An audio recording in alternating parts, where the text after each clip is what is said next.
Goeiemôre en weer eens baie welkom hier saam met ons by ons oggendoordenkingtyd.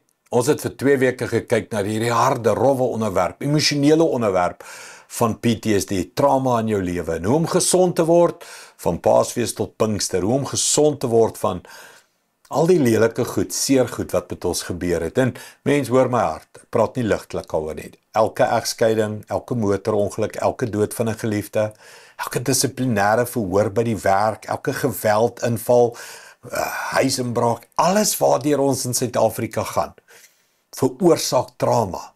En ons moet gesond word daarvan. Ons kan nie in woede bly nie, ons kan nie in aggressie bly nie, ons kan nie altyd reg wees, kyk te styf, vuiste gebol, reg om te beklei nie. Ons moet vrede kry.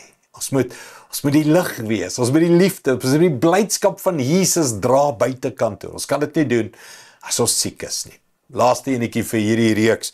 Lukas 24:49 sê Jesus vir sy disippels op hierdie proses van hemelvaart en nou Pinkster, sê hy, en kyk, ek sal die belofte van my Vader aan julle stuur. Julle moet in die stad bly totdat julle van God af met krag bemagtig is. Mens, ons loop Pinkster toe. Ek dink oor 2 weke gaan ons in Pinkstertyd in.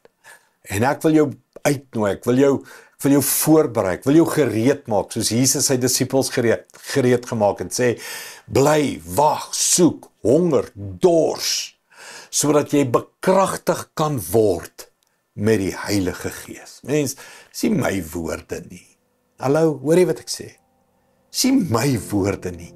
Jesus sê, daar's 'n krag beskikbaar vir Christene wat wêreldlinge nie kan hê nie. Jogg, mens, daar's 'n krag beskikbaar vir jou en my om 'n bonatuurlike lewe te leef, 'n bonatuurlike liefde te hê, 'n bonatuurlike lig te hê, 'n bonatuurlike positiwiteit te hê, 'n bonatuurlike energie te hê, en ek moet nou ophou want die tyd is net so lank. Mens, daar's 'n krag vir jou beskikbaar. En Jesus sê, wag daarvoor, soek daarvoor, moenie die stad verlaat nie. Bly honger en dors. Wees gesond, word gesond, werk aan jouself en wag vir die belofte van die Heilige Gees.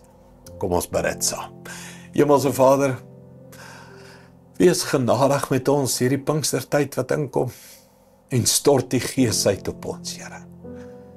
Jesus blaas weer oor ons en sê, ontvang die Heilige Gees.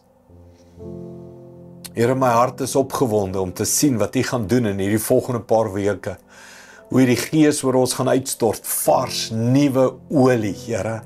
Vars, nuwe vuur, vars, nuwe strome van lewende water, van al die seer en houe en goed wat ons tref elke dag, Here. U gaan uitkom en bo dit spoel met die doping van die liefde. Dankie daarvoor, ons kyk uit daarna, ons sien uit daarna. Dankie daarvoor, Here, in Jesus naam. Amen. Dankie, liewe vriende, sien jou môre by ons eredienste. Here seën jou en ons gaan weer vorentoe. Goed gaan, sien jou. Trots geborg deur Evergreen Turf.